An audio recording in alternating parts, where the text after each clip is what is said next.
So everything is in progress. That's a reminder that not only are we Zooming live, but we are also recording this to be posted for what it's worth.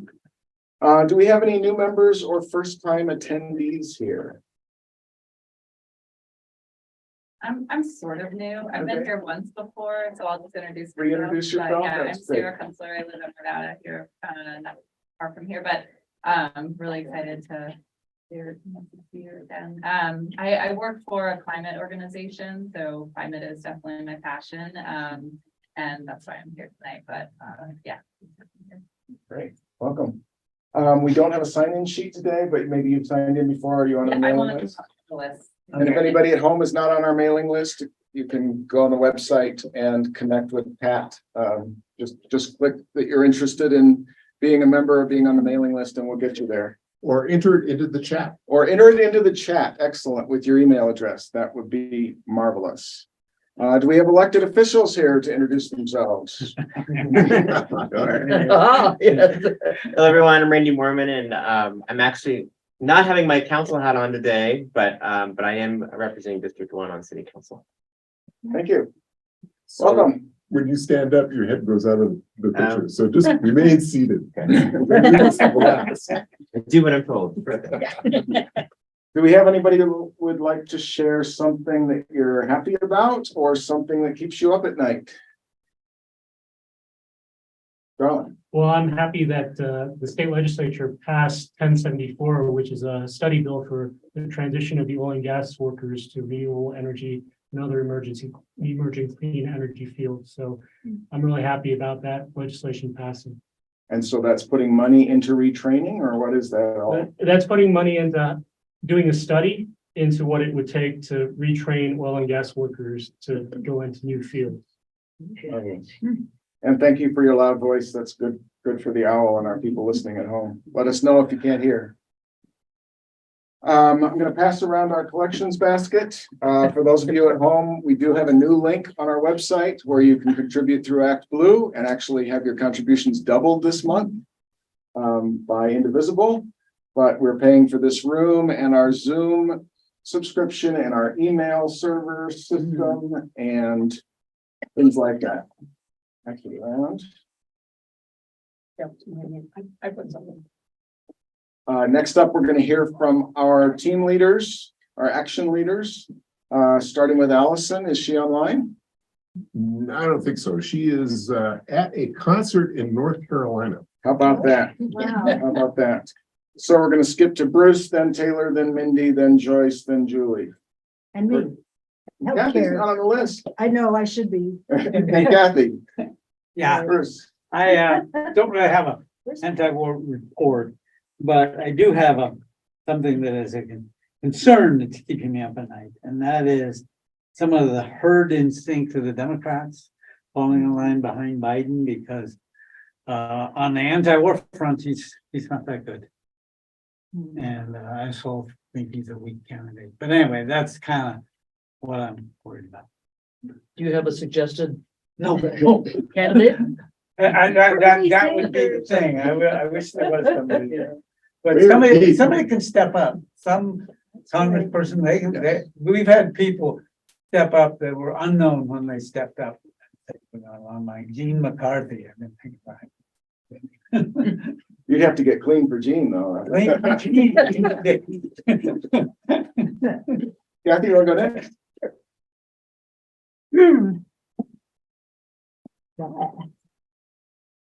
All right, let's bring Hope Pat up. All right, back a little bit. Stay where you were. I'll stay where I was. Sit, Stay. stay. Should I sit or? That's fine. Yeah. I'm Kathy Blake, Healthcare Action Team Leader, and we're having our monthly Healthcare Action Team meeting Saturday, May 20th at 4 p.m. on Zoom. And let me know if you're interested. Kathy.m.blake@gmail.com. We're doing a lot of stuff.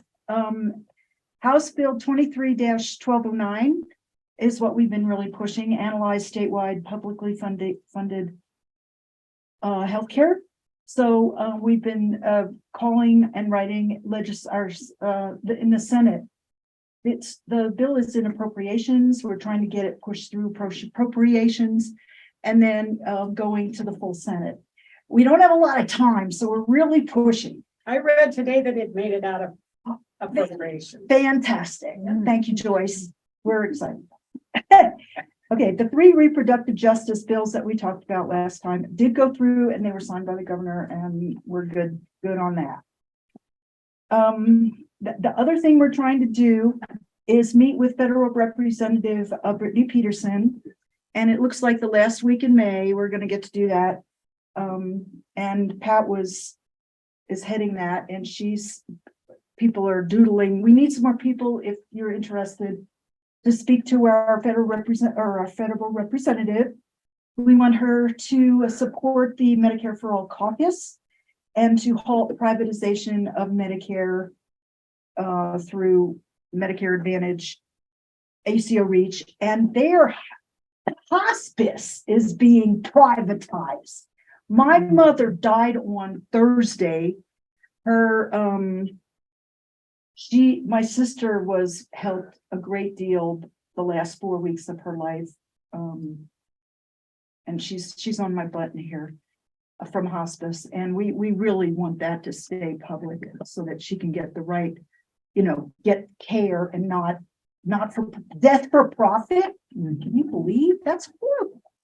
Anyway, thank you. And I hope that I see some of you at the meeting in a couple of weeks. Thank you. Taylor? Yes, so I'm the environment team lead, and our activity for the day was a cleanup at Ralston Central Park. It went swimmingly well. We had a number of people in the stream. We took out multiple bags of garbage. There were probably at least 24 people who showed up, plus an entire troop of Girl Scouts. Wow. So a fine time was had by all. We're going to do it again. We're going to schedule this for the first Saturday after the 4th of July, because there are thousands of people in that park when they shoot off fireworks, and there'll be a lot of people shooting off fireworks in the park and otherwise creating a mess. So as soon as they do that, we'll clean it up again. So thank you all again. Thank you. Is anybody speaking for Mindy today? She's on. Mindy's on. Hello, Mindy. Hi, Mindy. Hey, guys. Mindy Moore with the Affordable Housing Team, and we had a last minute meeting on attainable, affordable housing, and I want to thank Harriet and Pat for coming to that. We didn't advertise it widely. I didn't want to compete with the Ralston Creek cleanup. It just happened to be at the same time. But I thought it was interesting discussion. Some consultants from Community First Foundation came and got feedback from people who live all across Jefferson County about the need for affordable housing, and especially not the very lowest income and not market rate, but everything in between, basically. And our team does not have regular meetings, but once the new Arvada housing development specialist gets her feet on the ground, we'll try and have a meeting with her to talk more with the city again about affordable housing. So if you're interested in that, just let me know and we'll keep you informed. Thanks. One has been hired. What's that? The specialist has been hired. Yes. Her name is Okay. Samantha Bradley. Good. Thank you. Joyce, good transition. I'm Joyce Richardson. I am the political action team leader. We are just anxiously waiting to make sure we know exactly who is running for city council. We don't really know anything yet about school board. Those are going to be the two big things this fall. And maybe Randy, you can tell us, I think there's going to be a ballot measure. Is that right? I don't know yet on that. Okay. So that's kind of it. There's some concerning to me, people who are running. I've written one letter to the editor already. It was in the Arvada Press this week because they did not sign, two of them did not sign the fair elections It's a voluntary form, so they don't have to, but it is concerning that they have not. You can name names. Pardon? I Oh, said you can name Merle names. Henderson and Jessica Fensky, who are running in, Merle Henderson is running in District 2 and Jessica Fensky is 4, I think. Is that right? Yeah, Anyone running in 3, It's not It's not open. it's not open yet. but he's announced. For He's mayor. running for mayor. Well, wouldn't, oh, so because. So he it's wouldn't three- need to resign until after the election. I see, okay. Hmm. So does somebody, is the replacement appointed then? Yes, the council would appoint a replacement and then that person would hold that seat until the next election. Thank you. It's my district. Thank you. Anything else on About the politics? fire board, what happened with that? You know, I do not know the answer to that. The other thing I do know is they didn't get anybody to run for the Apex board. Not anybody, so everybody stays the way they are. There should have been an election, but they had no candidates. So they didn't go to the expense, of course, to run it.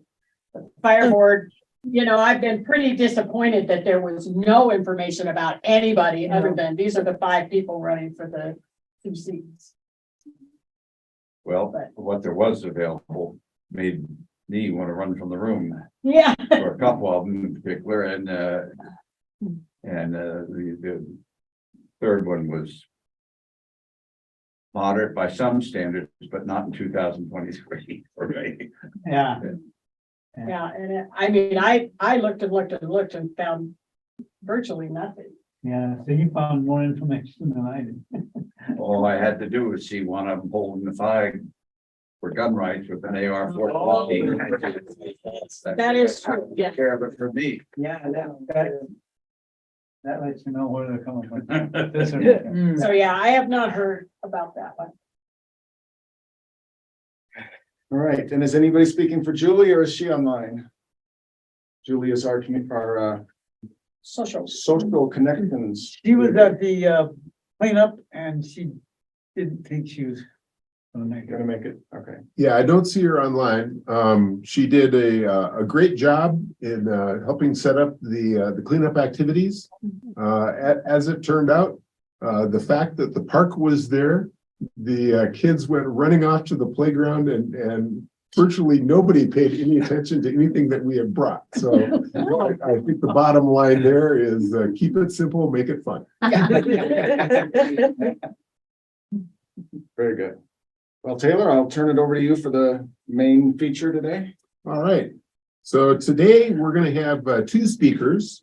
We're going to have a tag team presentation. Our first speaker is going to be Nalini Margaitis. She is the Senior Sustainability Coordinator for the City of Arvada.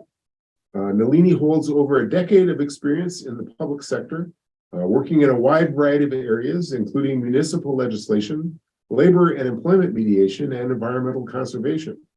She holds certificates in sustainability management and diversity, equity, and inclusion, graduate degrees in business and political science with a focus in environmental policy, and an undergraduate degree in international studies. In her spare time, she enjoys exploring new places from the parks of Arvada to the streets of Siem Reap. So she's going to speak for 10 minutes. Randy's going to do a presentation for 10 minutes, and then we'll have a open question period. Previous to that, we will also have an audio-visual spectacular. So Nalini, she's going to speak on sustainability activities in the city of Arvada. Great, thank you, and I'm pleased to go prior to the audio visual spectacular as well. I will be screen sharing, so let me know if that works. You guys can see it. So, All right. So first, I think we're going to have to make you a co-host. okay. All right, All right, I see it now. Yeah. To be able to share now. Alrighty. I just take it to slideshow. Can you guys see that? Yes. And all right, well, Hi guys, my name is Nalini. I'm going to be just talking briefly about sustainability. I just started my role end of January, so not quite, fully versed just yet. So it's like kind of learning the beginnings and the flow of things. So bear with me if, there's some gaps in this, and I will definitely gladly take questions at the end. So just briefly, I'm going to provide a bit of background information on how sustainability kind of came about for the city, guiding principles, achievements, and also some resources. So Sustain Arvada is kind of one of the two guiding principles that we now have. As you can see, it's quite dated. I believe the first version was established in 2010 and the most revised one was in 2012. It does have 6 focus areas that it includes. It includes community vitality, energy, land use, transportation, and waste. And so just within those sectors, briefly, like community vitality can include, interacting with residents, community gardens, classes, art shows, festivals. Energy, just in terms of energy reduction, focus on, increasing awareness to residents and businesses in terms of just ways and methods that energy reduction can be obtained. Land use kind of looks at like accessible housing, accommodating diverse incomes, ages, and abilities. Transportation includes like a wide variety, including air quality reduction for automobile travel. And waste, that's been one of the key focus areas, is my understanding. It obviously includes just the reduction of residential waste and going to landfill, but also for city events as well. And finally, water, just general educational awareness in terms of water reduction, again, both residential and commercial. And so the second guiding principle is part of the Arvada Comprehensive Plan from 2014. It is good for 10 years, so we're still in that. As you can see, there's goals that are specifically related to sustainability. Specifically, the ones overlapping with the Sustain Arvada are certainly for goals 4 onward. And these, both the comprehensive plan and Sustain Arvada, are publicly available. You just go to our website and it's on there. You guys can see that. So achievements, there's been a wide range of array of achievements, including in community agriculture. There's been community gardens, energy conservation, updating codes to be in compliance with LEED certification. So for example, any new city buildings do need to be LEED certified at the silver level.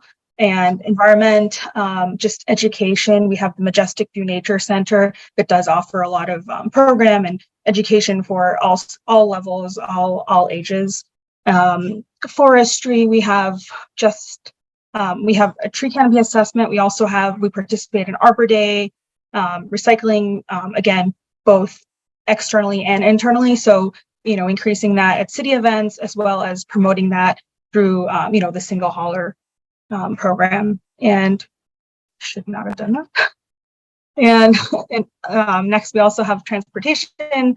Again, a lot of multimodal, a lot of accessibility, the G line, as you guys know, and then again, just water conservation in general. And so some programs that you might want to be aware of, or might already be aware of, are through Excel Energy offers a lot of rebates. The city does promote any partnerships with that, like through whether that's, a plethora of communication, whether it's the Arvada report or just on our website. Also, the Department of Energy does send out a lot of information on rebates. So I would recommend maybe just signing up if you haven't already, just to receive, just to be on their listserv. Sustainability is a wonderful resource that the city partners with in terms of electronic recycling. And then there's Resource Central, which many of you, I'm sure, have heard about. One of the notable programs is Garden in a Box. And so the city is looking to expand how many recipients there are from that program. And of course, there's just the city in general. We partner with the aforementioned organizations and also promote zero waste at our city events, for example. We also promote, residents pursuing neighborhood grants to promote sustainability initiatives. So again, this sustainability branch is relatively new and we're growing, and we're working with ASAC, which is the sustainability advisory committee and to actually produce an eventual sustainability plan. But this is just very brief highlights of what's been going on. And we're just kind of at the brink of getting like sustainability plan 2.0 down. So Sustain Arvada was, again, 2012. And now we're looking at, producing something hopefully by next year that's more robust and addresses the needs of, today's society. So again, quick, brief overview. And then if you have any questions on specific programs, or if you have, other specific questions, for example, related to, we do have a specific expert in solid waste, also in water, and also in transportation. So if there's any specific questions for those, I can certainly pass it along to those city staff and get back to you via email. But again, just a brief overview. And if you have any questions, feel free to take down my email. And if something comes up even after today that's on your mind relating to sustainability, feel free to reach out. Thanks. Any questions? I have a question. In fact, I have two questions. Oh. One is, do you have any new data in terms, Randy may have this, in terms of recycling now that the single hauler trash has been involved? That's going to be in my spectacular. Oh, that's your. Cool. Well, please keep posted. Yeah. The other question is, sometimes I see people asking about, now, a number of years ago, when I was doing energy audit, there was help for people who own a residence. Is there funds to pay for them to get an energy audit on their home? Yeah, so the first part, obviously I don't want to like rain on Randy's turf or anything, but there is like also an assessment from 21 to 22 that's publicly available in terms of like just general data on our waste. But the city is partnering with Excel. It's called Partners in Energy, and we will promote that, and they will provide relief for several types of audits. So it will be Excel Energy's staff performing the audits, but the city will assist in making that affordable. And more to come. This is very new. We're just having our first meeting on Tuesday with Excel on this. But yes. Well, there's movement, but no setup program yet. Yeah, exactly. I have a question on online purchases and the delivery of them. I know that several trucks come down my street every day that have package for several people. Is there any? I know we got rid of the Amazon, which was supposed to be a forwarding station for so that they could have shorter routes. Is there anything like that coming up that they can have shorter routes for these trucks so that they don't have to drive as far? I am actually unaware of that, but I will definitely follow up with the transportation manager. His name is. Come from now, do you know? Where does what come from? They come out of Commerce City to deliver stuff to us, so it's like a 10-mile commute every day for them. Or is there someplace closer than that, like in Golden, that is a shorter route? Possibly, yeah. We can look into that. That's a good suggestion. But I'll follow up with the transportation manager on that because I'm not terribly familiar with that. It's a good question. I was just curious if the city is applying for any federal funds through like the bipartisan infrastructure law. I don't know if this is part of your presentation, Randy. To help the city kind of move into any number of things. There's just so much money. So I was just curious if you could talk about what Arvada might be looking at for grant money to help us. Yeah, definitely. We do have, it's from what I've heard, we have one grants person for the whole city. So, we're also, each of us in our own departments are also looking at grants, on a regular basis, any listservs, anything that comes up. It seems for our situation, often it's the federal trickling down to, state level. And then from the state, we can apply, and then not just the state, but also often the county. And so, yes, we have applied to a handful, even in the last 3 months that I've been around. We've, for example, we've applied for like an electrification grant on certain equipment. And so we are going to pursue electric mowers for our parks team. And so little by little, those IRA funds are trickling down, but we are, as on it as we can be on that, because we do realize there's going to be a slew of assistance coming down. So yes, I'm sure we are applying. Any way to find out like which of those grants are being applied? I mean, I don't want to make you list them all.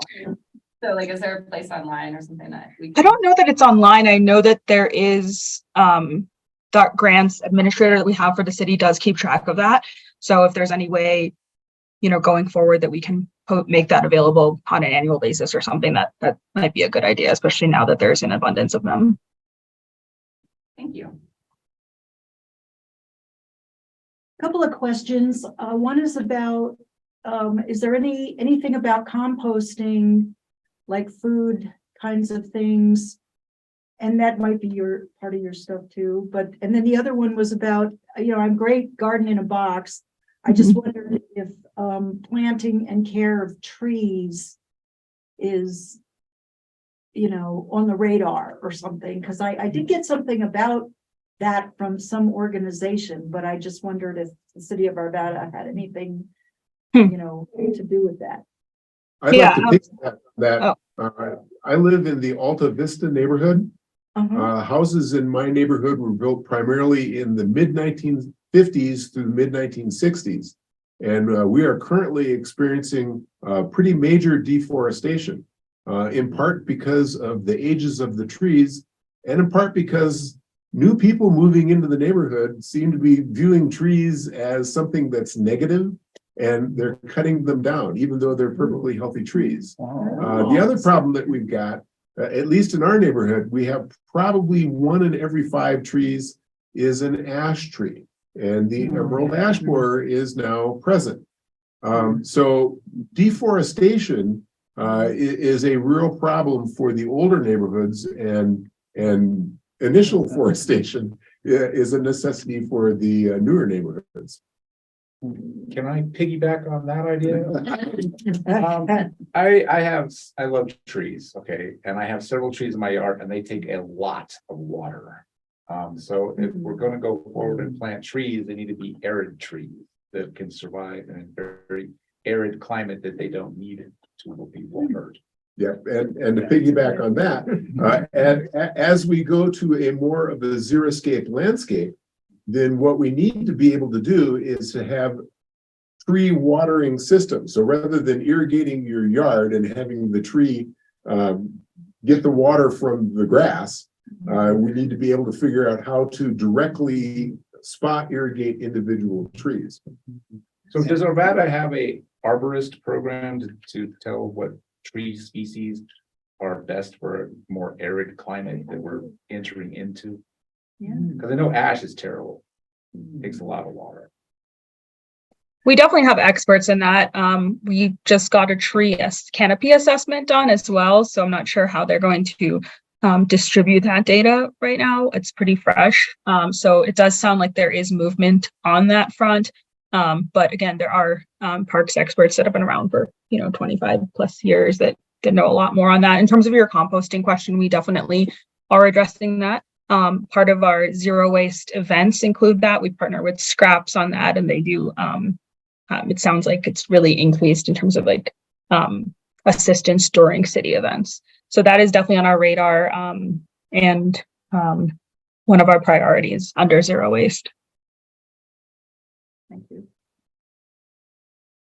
I don't know if this fits in with sustainability, but has an assessment ever been done on the older homes in Arvada with galvanized pipes? And is there a program to help with that? That's a good question. I will follow up with our economic development office. They might know a little bit more about that, but I believe we've done a lead assessment, and we have very little lead in the city of Arvada. I don't know what the actual percentage is, but it's a very little, what I remember from that report. All right, any other questions? Yeah, dealing with the transportation, and I know we're gonna have a whole program on it in a month or two, but if you could shed some light on anything that can be done with the fact that with transportation, the fact that most people who work in Arvada don't live in Arvada. If you live in Arvada, you work somewhere else, and that there's no bus service to the west. Is that something, do you have any ideas how to address that? I'm kind of blank on ideas. Yeah, I mean, I know there was brief discussion on having some sort of transfer between the Old Town Station and the rest to, at-risk populations, but that's just, at this point in the talking phases, nothing, concrete. I know that there have been partnerships with RTD as well, and there's like a whole slew of history with that. But again, I'm just hearing, the little surface conversations of that. Randy might know more. I would just say that this recently came up when RTD went through its revisions that they just did in their whole program. And there was a lot of public comment, and we provided a lot of comment on that very fact. And believe it or not, what we were fighting against also was, as you are, I'm sure, all well aware, that we have done a lot of effort and development around Ralston Road as a transit-oriented development street, and they were going to pull the bus line from Ralston Road after we've done all of this investment to make it transit-oriented development. So we fought that. They kept it in there in their final plan, but we have had this ongoing conversation with RTD about getting a circulator bus so that is able to reach like the western part of our city and connect it more to our transit lines, and that has not come to fruition yet. Yeah, and as Bruce alluded to, our meeting next month, June 2nd, I think, or whatever that first Saturday is, both John Ferozi, who is the city's transportation and innovation development transportation guru, he's the big transportation guy, has agreed to talk, as well as Ian Harwick, who is our RTD district representative. So they'll both be here. And so these are great questions to get updates from them on next month. What is that? January 3rd, June 3rd, in this June 3rd. room. Yes. So please attend and ask your questions then. That's wonderful. John has been a huge help. So that's great that you guys are having him speak. That's who I was going to follow up on some of the initial questions with. This might be a question for after Randy's presentation, but like, how can we be, as citizens, be helpful to you in your position to like reach your goals? Like, what would be helpful for people that live in Arvada to do? How can we help you move this forward, this plan, or make it more robust, or weigh in? I mean, I know there's the advisory council or committee, but we don't all sit on that, so it would be right. Yeah. We can play. I'd say from the community engagement aspect, once we do poll the general public, it'll be so useful to have people's feedback on what this, the residents want included in this plan. So I think once we get to that step and we market that out, it'll be really helpful if you guys could provide that feedback. Is that like at a meeting, like a city council meeting where you're taking testimony, or is it just like online surveys, or how are you gathering feedback from? Yeah, the specifics haven't been, we haven't come up with the specifics yet. That's some of the conversations we'll be having in terms of, depending on what areas we want to focus on the plan, the types of surveying will vary. So, but once we do know that, we'll, broadcast it in all our forums, and I can even email Taylor directly when that comes out. You see Carly's question online. Well, once we do know that is a nice nothing answer in terms of, if you're going to do that, do you have a deadline? Do you have a target goal for when you're going to do that? It will be this year, and I know that's very vague response, but it's very much in the initial phases right now, and so we're going through the spectrum of identifying what areas we want included in the plan, and then what types of surveying would come with that. And so, again, I don't have a specific date and right now, but once I do more, I know more, I can certainly email out this organization. And again, it will be everywhere. Once that does happen, it will be, on our website, it will be on the report. our communications manager will assist with getting the word out. We do have a question in the chat, and I think we'll make this the last question for this portion. Can you see the chat, Nalini? I can, yes. I will read it for the people in the room. This is from Carly. What is being done to ensure we don't have unintended consequences? Denver lost many trees due to recycled water.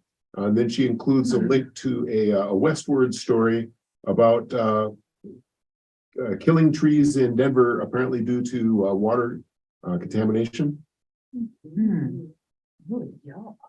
Yeah, I mean, I think that's where the resiliency aspect really is, just so important as part of our sustainability plan. So we do have a resiliency person, a staff member specifically dedicated to that.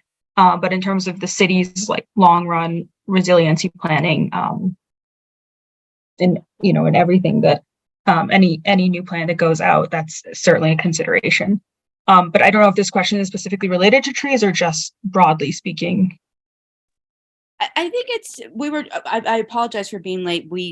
When I jumped on, we were talking about trees and this triggered in my mind. I apologize for my children in the background, but I just, I feel like sometimes there's a whole lot of momentum and that's really fantastic. And then sometimes we don't have healthy skeptics in the room, which ends up creating situations where we have unintended consequences and we actually give fodder to the other side to say, see, this stuff doesn't work. See, this stuff hurts working class families. And that was the other one I just kind of wanted to lovingly raise up with my hand, which I will lower now, is sustainability is so fantastic. And then there's the question of cost of living is so expensive already. Some of the groups who are facing the largest growing homelessness crisis are income limited seniors. They are families with young children. They are particularly working class families of color.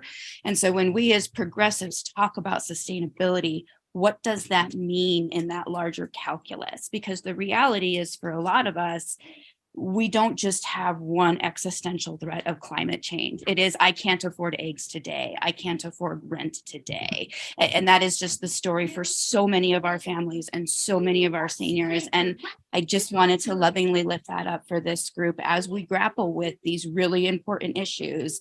Let's not lose lose that in the sauce, so to speak. So I'll shut up now. I'll go on mute so you will not hear my children. Yes, thank you very much. I think that we'll go ahead and proceed with the next portion of our presentation now. Our next speaker is going to be Randy Moorman, who's going to do a presentation on recycling in Arvada. Randy is the Director of Policy and Community Campaigns for EcoCycle, where he has worked since 2012. He is passionate about building zero waste communities in Colorado. At EcoCycle, he has successfully spearheaded public outreach and advocacy campaigns in Boulder, Lafayette, Longmont, Arvada, and recently worked to successfully pass the Expanded Waste Services Ordinance in Denver. He is involved in the state organization Recycle Colorado, and over the past 6 years has led efforts to pass significant state recycling legislation, including most recently the Producer Responsibility Act that will require brand names to pay into a system so that every Coloradan will have access to recycling. He has a Bachelor of Science in Biology from Purdue and a Master of Environmental Management from Duke.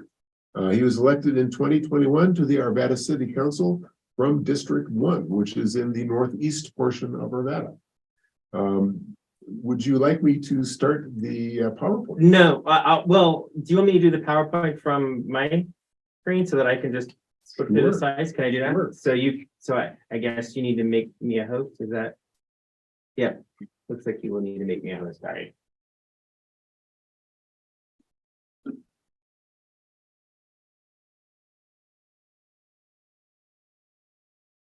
Okay. All right.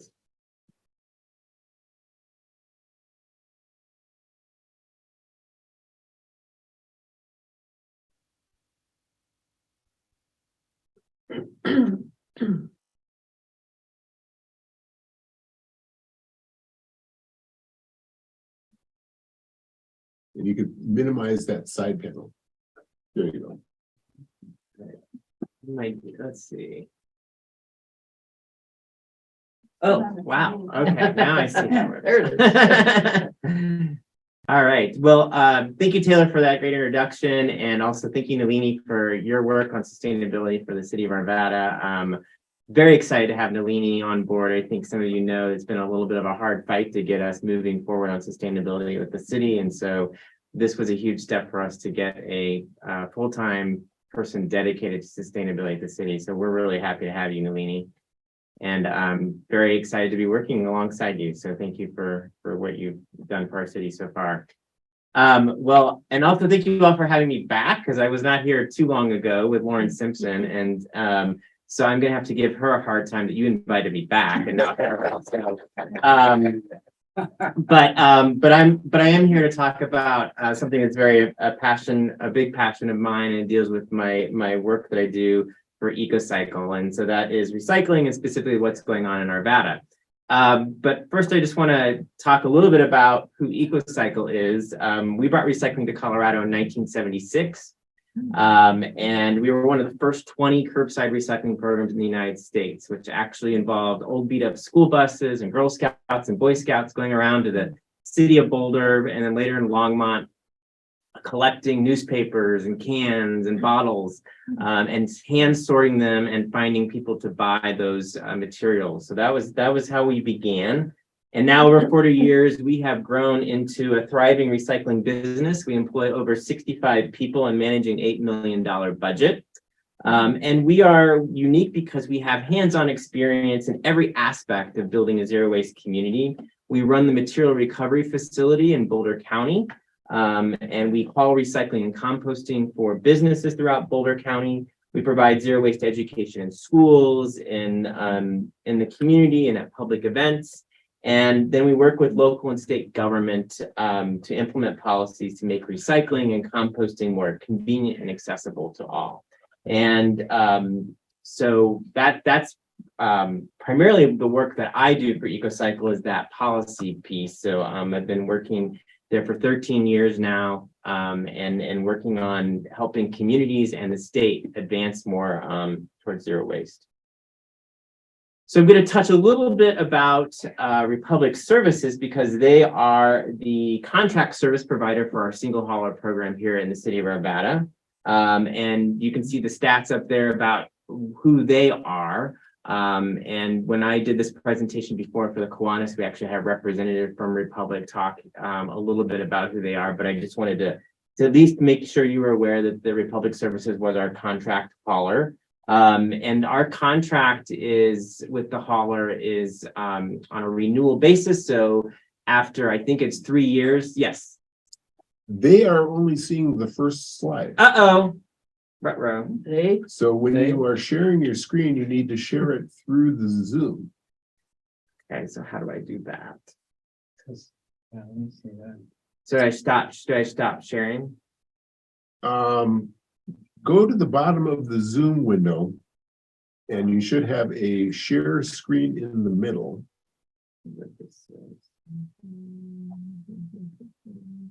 Or let's try something different.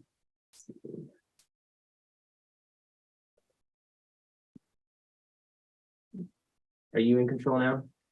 Yes. Okay, So I'll you're let you sharing be in your control. screen. You need to go back to towards the beginning then.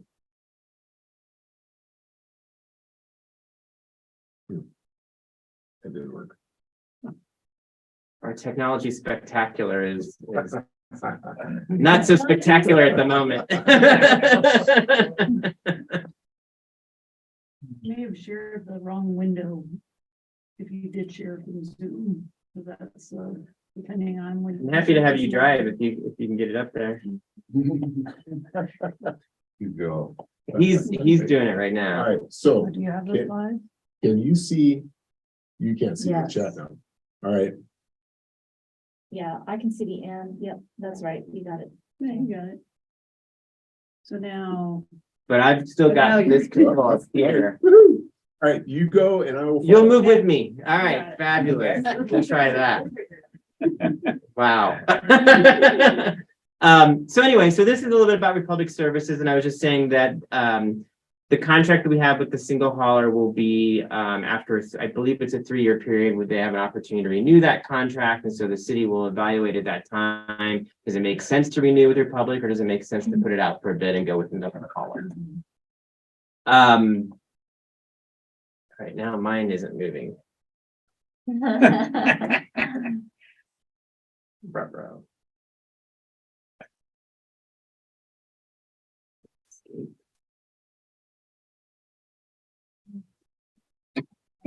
I know, now I don't know how to get it to do.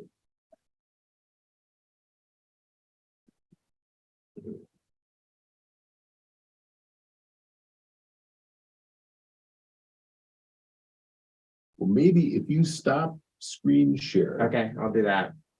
But then they're not gonna be able to see it if I'm here in the room. Well, you could share it directly from your PowerPoint Oh, on your, okay. your laptop. Okay, so I'm gonna stop screen share.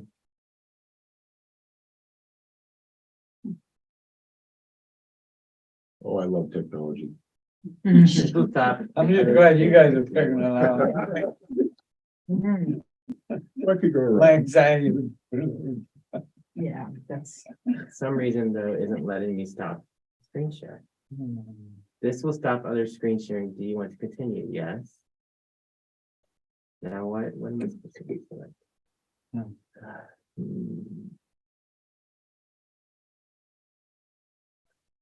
You're a co-host. Can you go to the participants list? You kick me out? We don't want to kick you out completely. Just but don't make me a host just, anymore, yeah. Make him no longer a host. We have a volunteer to do a song and dance. I think my tennis shoes, I can't do this. Interpret it there. I'm an impervious surface. I'm a raindrop. Like you run. There's a local stream. All right, you stopped me. Now what? Okay, so now if you go to your PowerPoint, Yay, it moves for a minute. and if you say next slide,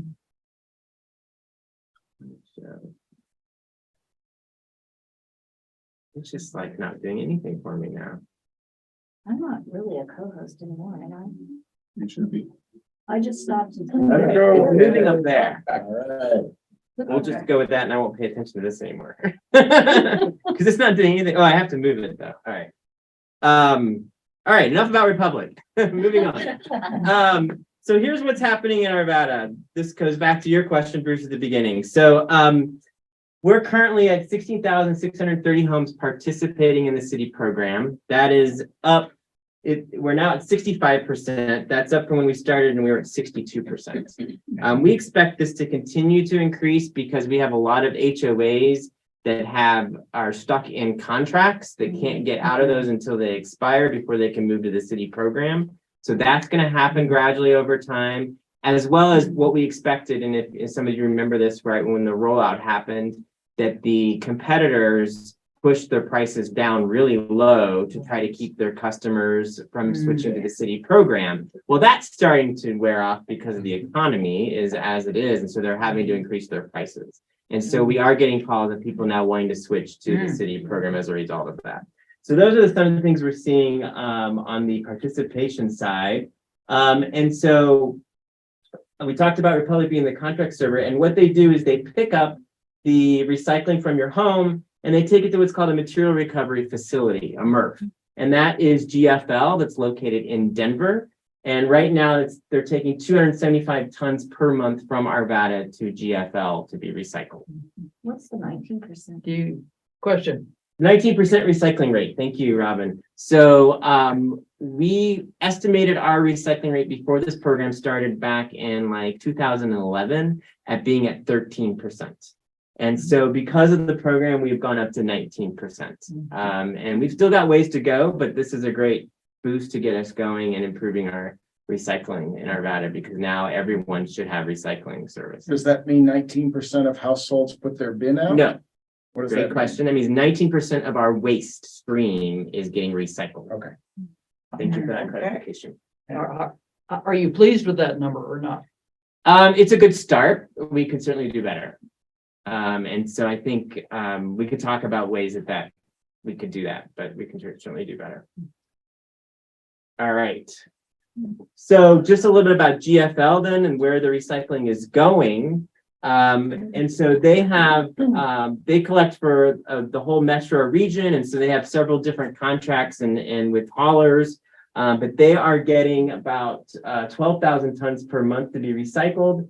70% of that material is what we call fiber. So that's your paper and your cardboard.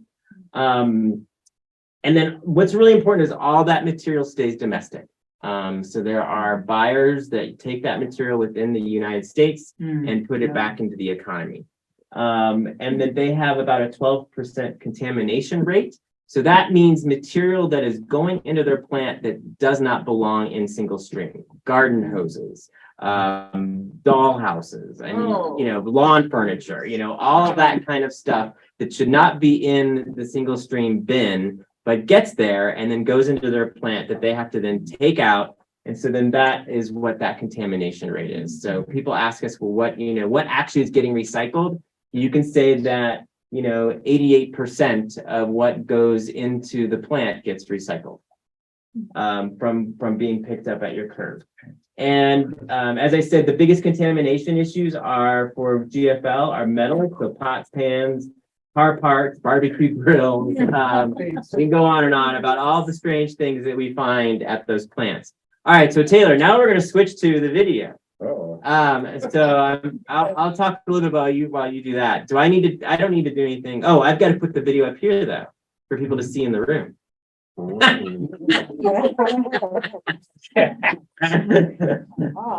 So I need to go back to share my screen and show the video from my computer. We could try that, or if you are showing, if I'm sharing my screen and you are showing your Zoom, if you do Zoom full screen, it should work. All right, well, you need to come over and tell me what to do then, because I can't. I'm at a loss. All right, well, first of all, go back to Zoom.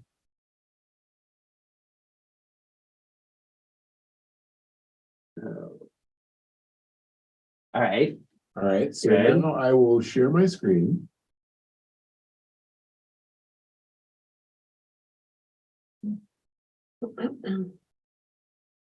While we're doing that, can I ask, Please.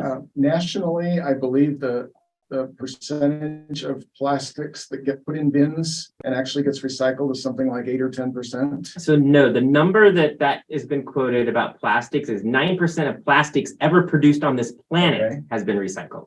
So that's what that number is. And 100% of what we put in our bin, as long as it has the right number on it. I'll get gets to that, recycled? yes. But that's a great question, yeah. Okay. So what we're going to show here is it's a 13-minute video. It's very kid-friendly. But this takes you through what the plant looks like and what's happening in a material recovery facility. And so this is the Boulder County Material Recovery Facility. I have toured the one at GFL. It's very similar as far as the basic principles of what happens to the material. And I think the other thing that this video does great is it shows you why we have those rules about recycling, what you can and can't put in your bin. So it kind of shows you what happens in the plant when you put the wrong thing in the bin. So that's what this video is about. And so take it away. Are you ready? What could go wrong?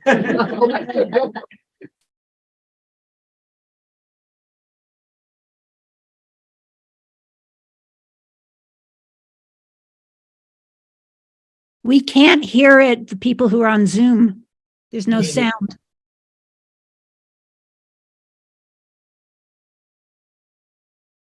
Thanks, Mindy. Darn. We're so close. Taylor, if you put the link, I can put the link in the chat, and then the people at home can simply watch it on their own. That sounds like a good idea to me, but if they can't hear it, then the recording can't hear it either. Well, it's not a perfect world. So you have, when you do a video and you have to, there's a little thing that pops up and says, do you want to connect to the sound? You have to make sure you check that box. That I do know. I've heard that, but I've never found the box. Well, it's right the moment when you go to share screen. Okay. So I would say stop sharing and start over and see if it doesn't pop up when you go to share screen.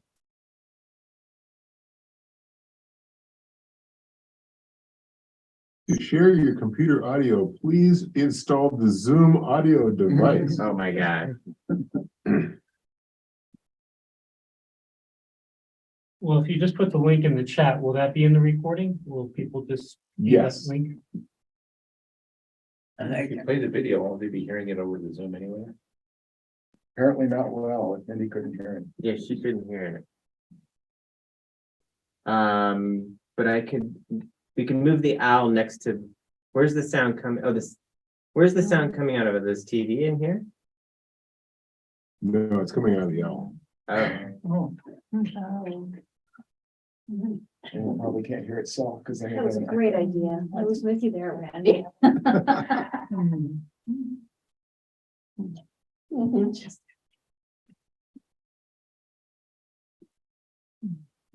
All right, there's the Zoom link. Can you hear me speak now? Okay, I gotta Who are you thumbs up asking? on that. Who are you asking? I'm asking the folks on the Zoom at this point. Yeah, we could Can hear you. Okay. All So I right, think our plan B is for you to click on the link and watch the video on your own while we're watching it here. With your And mic make sure muted. you're muted. that's right. Make sure we're mute. Oh, go back. Yes, make sure you're on mute or. Make sure you are on mute. Or this will be a true audio visual spectacular. All right, we're gonna share a screen one more time. Yes.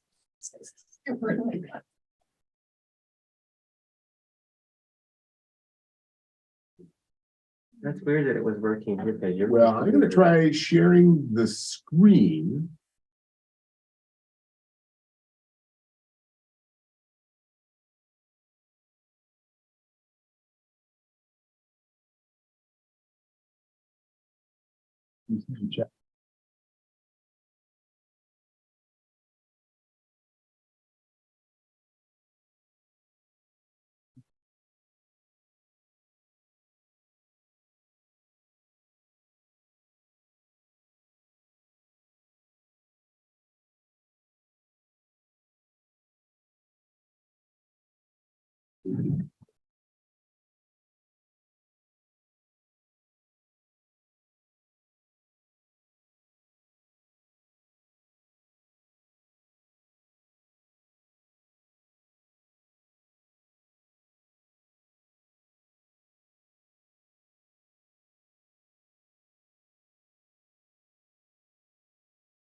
Oh, Nalini said she's doing something.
Fair.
Are you able to get me back to the PowerPoint then?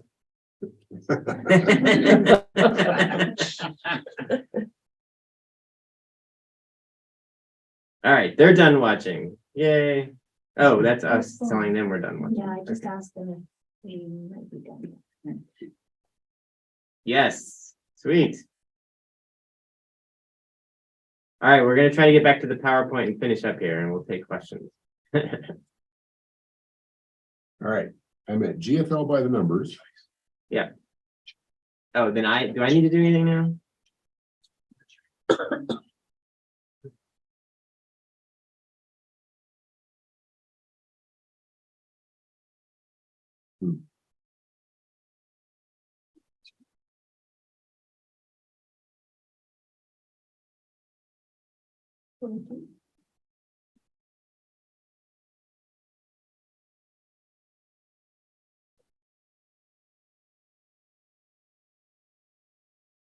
Yay.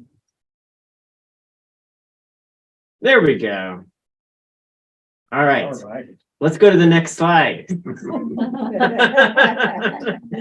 All right. So for Arvada then, and this is something you probably have seen in the guidelines in our materials that we put out with Republic, but what can be recycled? So we've got paper, cardboard, and cartons. And that includes like your cereal boxes. It mentioned in the video, even like shoe boxes, any type of cardboard. The one exception to that is anything that comes out of the freezer is a no-no. So while it looks like it's cardboard to prevent freezer burn, they put plastic in that cardboard and we can't separate that plastic from the cardboard. So freezer boxes are a no-no, but anything else, and the cartons, your milk cartons, your juice cartons, your set packs that have the soups and the broths in them, all of that is recyclable. And that's the one thing you want to flatten. So if you can, is your cardboard and your boxes. And as the video pointed out, though, all your containers, so the metal, plastic, and glass, you don't want to flatten. And that is because I know back in the day when we were source separating at home, it made sense to do that, but it didn't have to go through this process. But during this process, we are separating the flats from the containers or the fiber from the containers. And so in order for the machines to identify it's a container, it needs to have its shape. And that's why we don't want you to flatten especially the aluminum cans, for example. We get a lot of questions about lids. The rule is if it's the same material as the container, leave it on. But if it's a plastic lid on a plastic bottle, leave it on. The lids are usually a different number than that. Doesn't matter. You can melt that all down and separate that out when they're making the plastics at the plastics plant. The challenge is if you have a plastic lid by itself, it's probably not going to make it through the system because it's just too small. So it's much better to leave them on to get them recycled. The exception to that is when the material is different. So you think of like a glass jar that has a metal lid. You can take the metal lid off and you can put the metal lid in the bin because we have magnets that are going to pull that metal out. But you want to separate it from the glass because it's not the same material. So that's the thing about that. We get questions about labels, leave the labels on, that's no problem. The one thing on the cardboard is if there's big tape, try to take the big tape off. Probably one of the worst offenders is when you get junk mail is the glue. So they stick like that stupid fake credit card on there, pull that off and throw that in the trash. Can't recycle that fake credit card. Anything that's not paper, think about like when they send you in that junk mail, your address labels that are stickers, no stickers, that needs to be thrown out. But the windows and the envelopes can stay. You don't need to worry about that. Don't need to worry about paper clips or staples. But main things that are not paper, the plastic that they might stick in junk mail need to get rid of. Okay. And then next slide. Here's a question. Yes. Paper. What about construction paper? Construction papers tend not to be because it's dyed, and so you can't. It's like when you put that in with white paper, it's just like your laundry. You don't want to mix your whites and your reds. It's the same kind of effect. So it's usually not something that we can take. Okay. I have plastic milk containers Mhm. and the movie said to leave them out, don't squish them. Correct. And then you're saying that you should squish some of. I'm No, the confused. plastic containers don't, Not squish. okay? Okay, And even the plastic cartons, I mean, not plastic, but your milk cartons, your juice cartons, your soup cartons, let them keep their shape as well. Okay? okay, The main thing you want to flatten is like cardboard boxes. That's the okay. main thing. Okay. And then, So. yes, Ink and, colored pictures on paper and Fine. that's fine. fine, Okay. but not photographs, not actual photographs. Oh, Um, okay. Photograph. Yeah, Photography type paper. nope, can't take that. So the main contamination, we talked about plastic bags a lot in the video. Please don't put plastic bags in the recycling. We actually have to shut our plant down 3 to 4 times a day to cut them off of our machines because they get wrapped into our machines. The other big thing is hazardous waste, especially lithium batteries are terrible. They cause fires in our plants. So do not put any batteries in the recycling. Talked about shredded paper. It becomes like paper mache when it's wet and it just glumps onto everything and becomes a huge contamination factor. Of course, cords, wires are a big problem, getting caught in our machines. And then as far as food and liquid, we always get asked, well, do I need to put all my recyclables through the dishwasher? Please don't do that. That's a huge waste of water and energy. So don't do that. Just simply rinse it out and make sure that it is empty. What we don't want is a full jar of spaghetti sauce going through the plant. Okay. So no liquid, no food. But if there is residue in there and like peanut butters, just rinse it out. Don't worry about the leftover peanut butter. You have a dog, I give it to my dog because he thinks that's really fun to clean out the peanut butter jar. But do not worry about residue. We just don't want half of your container full of liquid or food. Yes. So me and my wife have this big debate. We have aluminum pet food cans, and I say you put those in recyclables Yeah. because I don't want to wash them. So how clean do they have to Just be? rinse it out. Just do a simple Doesn't rinse in even the wanna do that. I guess they were gonna rinse them out. I mean, I think if you're like doing a good job of scooping it out with a spoon and not rinsing it, it's still fine. Just as long as it's not full of food, that's the thing. Because like it said, we get tons of rodents and insects, stinging insects that come into the plant, and that puts our workers in jeopardy. Randy, it's been impressive to see this video, to listen to you and so forth and so on. But I wonder how we are managing in the city of Arvada to educate people about those things. Even though you've told me all these things, I'm gonna be going home and saying, oh, wait a minute, does this go Right. here? Oh, did I, it's, Well, What are we doing to the educate two people? slides that I have right here, the one that shows what's accepted and the contamination is Yeah. on the City of Arvada website. And it's in all the materials that went out, when we started the program, that were mailed out to everyone. It's put in the, and probably if we haven't, and we can check with the city, it's probably about due that we put it again in the Arvada report to remind people. So that's something, if Nalini, if you're still on something that we might want to consider is, running that again that we ran when we started the program. Now we're going on 2 years, right? So it's probably time to refresh everyone's memory about what we take.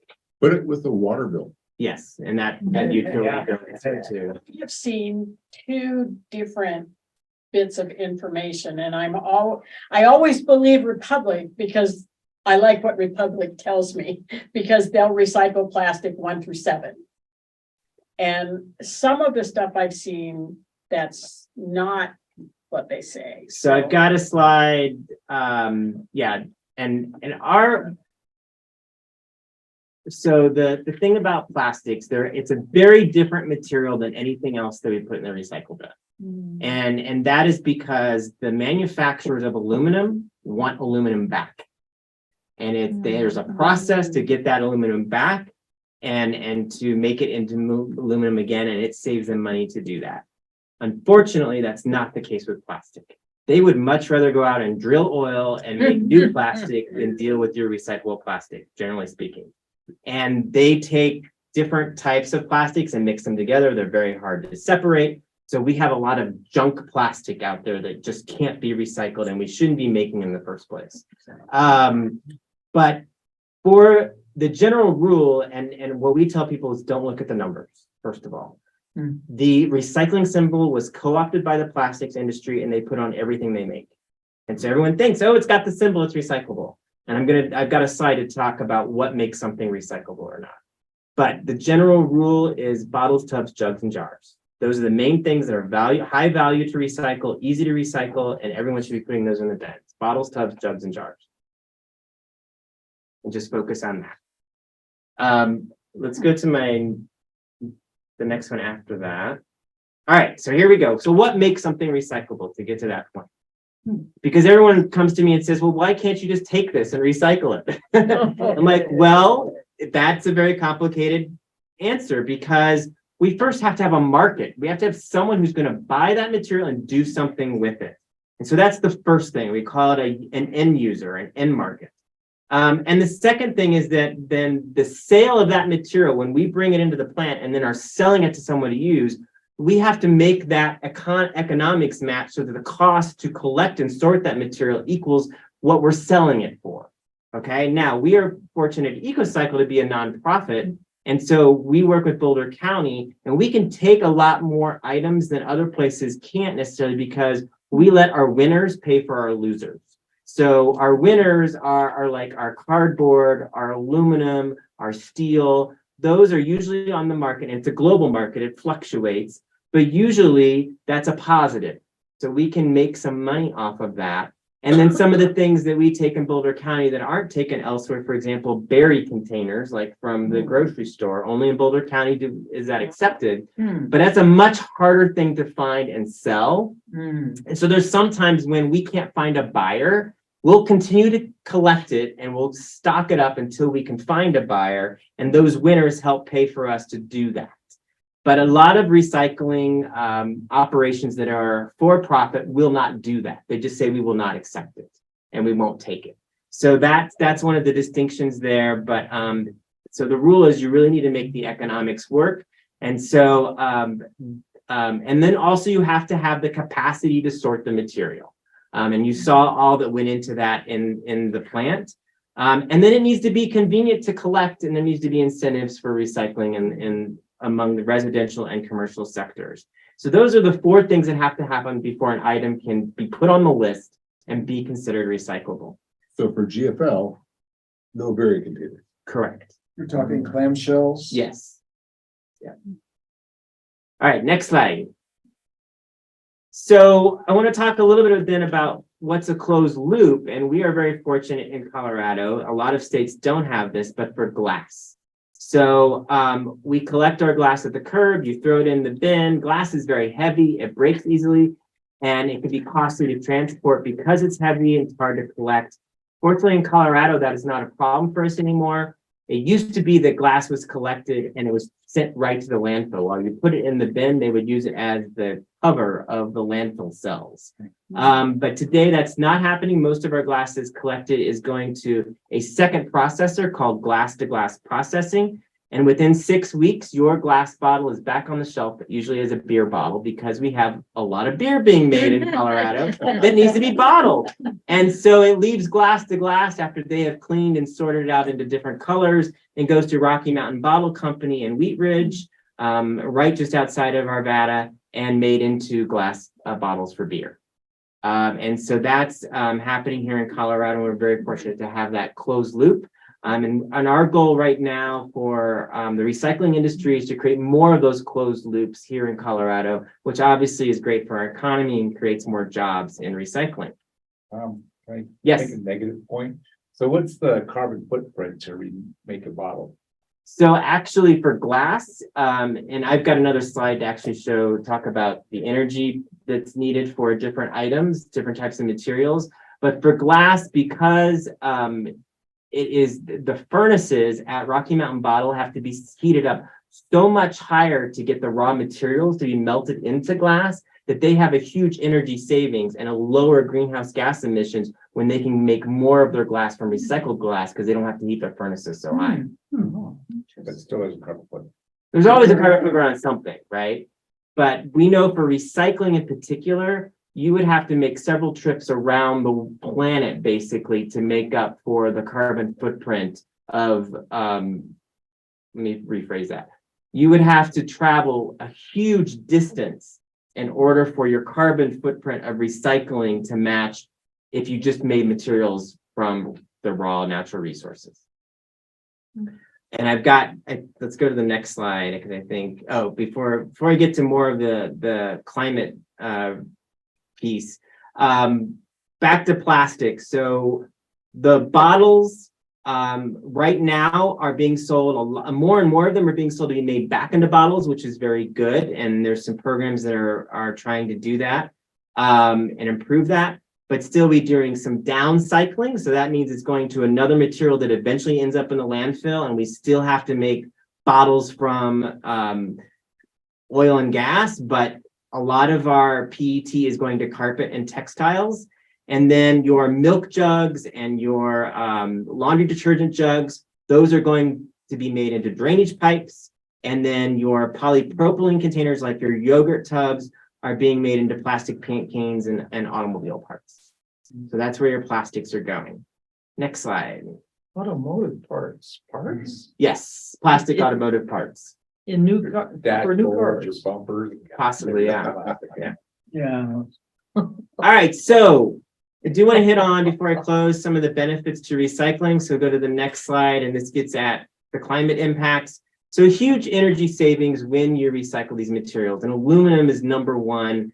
You get a 92% energy savings when you put that can in the recycle bin, instead of having to go from bauxite ore, which is mined in most of our tropical places in the world. They have to deforest the rainforest to get to the bauxite ore. Then they have to transport it all the way to Iceland, where it's melted into aluminum, and then shipped back around the world to be made into aluminum products.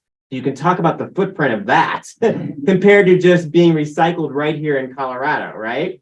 And so that's a huge energy savings. And then you can see some of the other items up there that you get energy savings. There's also water savings, especially with paper. Paper production requires a lot of water. There's still water required in paper recycling, but you do get some savings out of that as well. And including glass that also requires other water and other resources. Next slide. So for greenhouse gases, if we just improved our recycling in Colorado by 10%, we would save about 188,000 tons of carbon per year, which is the equivalent of taking 40,000 cars off the road annually in Colorado. So it's a big impact of just by doing something very simple, putting your material in the right bin. And so we always talk about how important this is when you're looking at addressing climate, that you need to have recycling, zero waste as part of your climate solution, because it is something that people can do today. You don't have to own an expensive electric vehicle. You don't have to put solar panels on your car. All those things are great, and we all need to be doing those things, but not everyone can afford that right now. But everyone can participate in recycling if you make it accessible. And so next slide.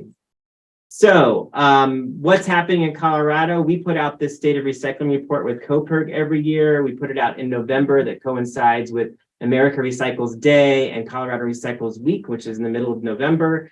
And next slide, what we're doing right now is we still are one of the worst. We're at 16% recycling rate.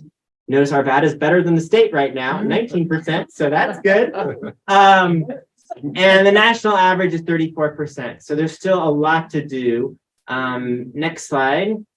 So what I want to finish by, and what's really the great exciting news, is we are making a shift in the state of Colorado. We are leading in the nation now on policy to make this change. It's called Colorado Producer Responsibility. We passed this law last year at the state legislature.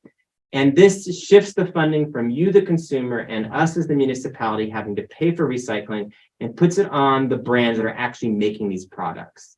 And we're saying now you need to decide what you're going to do with the end of life of this product, instead of putting on us all the time. So how this works, go to the next slide.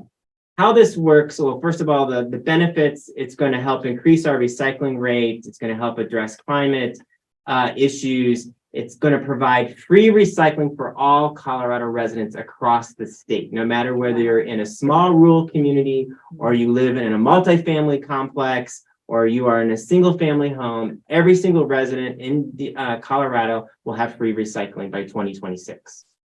And again, it's all paid by the producers. And it will also develop clear standards of what is recyclable across the state. So no longer in Boulder County will be a different standard than Arvada and then Denver and anywhere else. So you have the same guidelines for what is acceptable as recycling with this program. It's going to save local governments money because we invest a lot of money in drop-off locations and dealing with these materials. Again, that is no longer having to be paid for by government or consumers.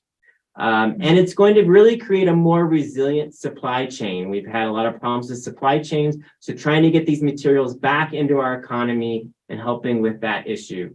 And it will create financial incentives for companies to actually reduce their packaging and think about what type of packaging they are using and making sure that they're using more sustainable, recyclable packaging. So next slide. So companies in Colorado, how this will work.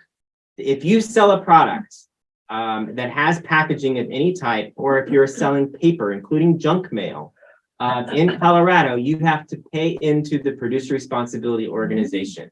And you will pay a fee that is based on the volume of the product you are selling into Colorado, the quantity of that product, as well as the type of packaging. So if you are packaging in Coca-Cola packages in aluminum can, 100% recyclable and indefinitely recyclable, that can be recycled forever into perpetuity, then you will pay a very small fee for the packaging on that Coca-Cola can. But if you package a product in styrofoam, which isn't recyclable, you're going to pay a very high fee for that product. And so the idea is to provide an economic incentive to change packaging. And you have a lot of packaging. So like take a tube of toothpaste. It comes in a box with a wrapper around it and the tube is inside. You're going to pay more for that packaging than if you just had the tube. And so this is to also decrease the amount of packaging that products come in. Next slide. So that's who's going to pay for it. The producers, the brand owners, those who have the names on the packaging. And so you see all the examples there. They're going to be part of this producer responsibility organization. They're going to pay dues based on the amount and type of packaging.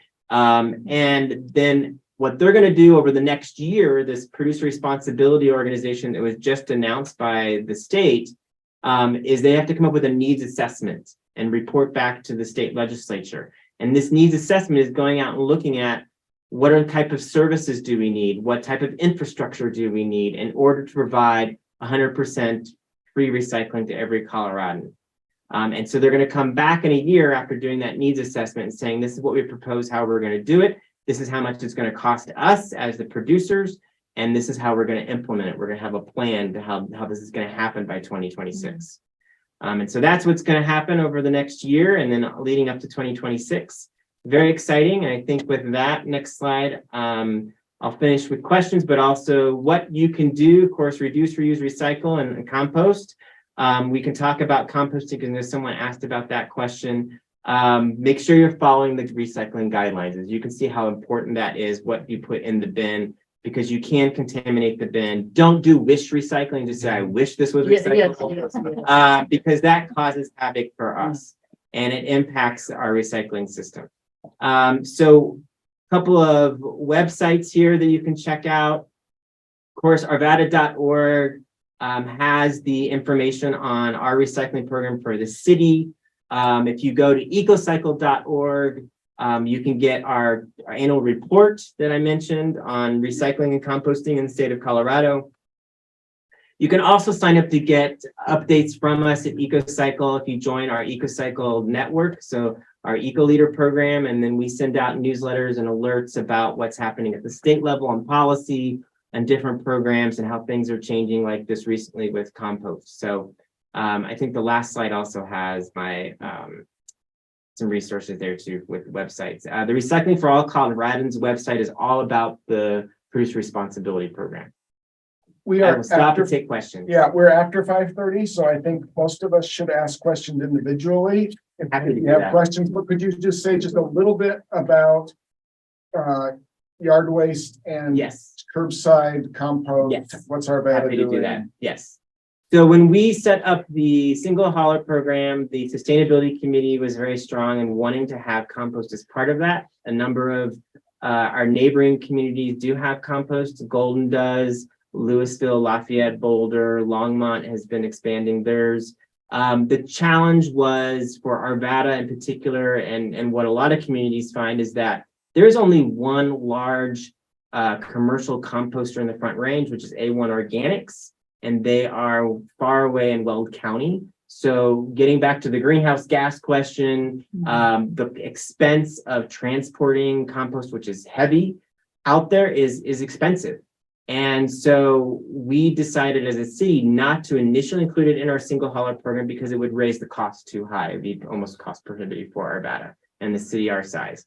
So the good news is that there is a lot of things happening. We just passed a bill this week in the state legislature to continue pushing the state to look at our compost infrastructure. How do we expand it? How do we fund it? How do we help communities like Arvada develop compost programs? And so the city's going to be coming out with a study and a report to hopefully look at that more in depth and provide those kind of resources for our communities. And we are, of course, seeing more and more federal funding come in for compost and organics through EPA grants that have just been released. So that is going to be very helpful.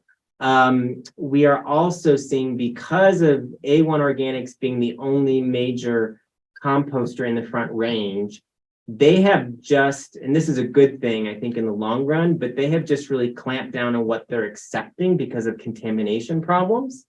And so a lot of communities are struggling with those new rules and regulations that they are setting out. And so we're seeing more and more interest from haulers like Republic, who owns a landfill right outside our back door to the west, looking at maybe they could do compost on that site themselves at a smaller scale that could serve Arvada, for example. So there are opportunities coming down the pike that I think will be helpful to us, and maybe in our next iteration of our hauling contract, we could be looking at including compost at that time. We'll just have to see how these things develop. Can we have a round of applause for both of our speakers?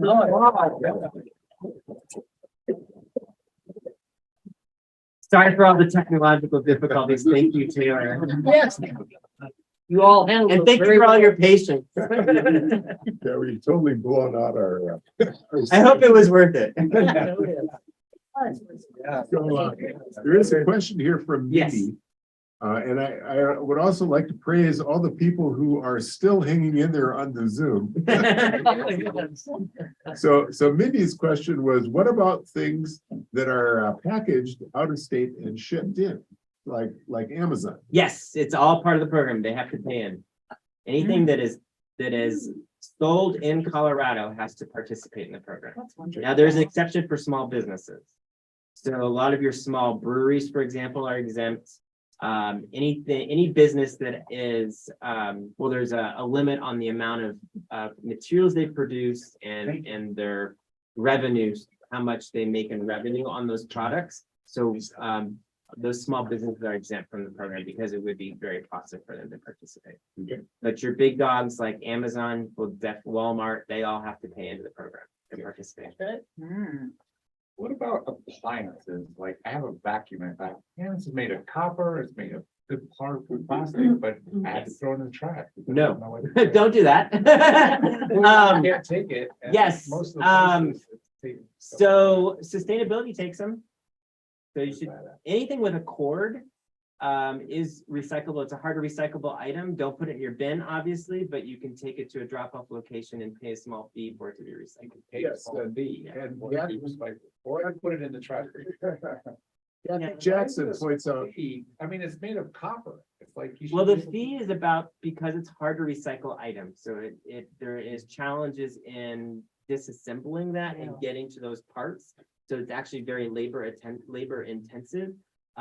We partner at EcoCycle with Blue Star Recycling, and it's a social enterprise that employs folks on the autism spectrum, and they are taking those things apart as their job And it's something that they do very well at, and they have a very low turnover rate because they are continuing to do something that they appreciate and it fills their skill set. So that is, you need to pay that fee to make sure that that is disassembled and recycled properly. And Kathy Jackson points out that you can take your compost to sustainability. Yes, that is correct. And they take styrofoam. Yes. They do. Yes. Where is this, what is? Sustainability, I think. They it move. just moves. They're They're on, But the packaging's that they like. Harlan. But you know, some companies. It's I it's can kind look of it up. southeast Kind of Arvada. shiny styrofoam. That's, but that's what it's called. You 54 just look up and sustainability. Sustainability Arvada, and you should be able to find it. Okay, Let's see. I'll Google it. Thanks. Okay. Here, let's see. 6340 West 56th Avenue. Okay. Thanks. yeah, so it's in East Arvada, southeast Arvada. They are open on Saturdays, but it's, not all day, Oh, okay. just in the morning. I think. Okay. I do have something. All right, I'd like to thank everybody on the Zoom, and if there's anybody watching this on YouTube, we apologize. Hereby I call this meeting concluded. A nice word. Good job. Thank you.